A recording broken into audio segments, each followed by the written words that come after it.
Hi good morning সবাইকে। তো দেখো, আজকে একটি নতুন ভিডিও নিয়ে চলে আসলাম, রান্নার ভিডিও। খুবই নতুন, কারণ আমি তো প্রথমে এর আগে কোনোদিন এই ভিডিও ছাড়িনি।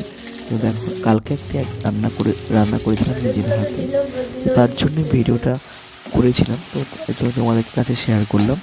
তো দেখো কেমন হয়ে, অ্যাকচুয়ালি ঘুগনি হয়েছিল, ঘুগনির সঙ্গে ডিম দিয়ে রান্না করেছিলাম। দাঁড়া না,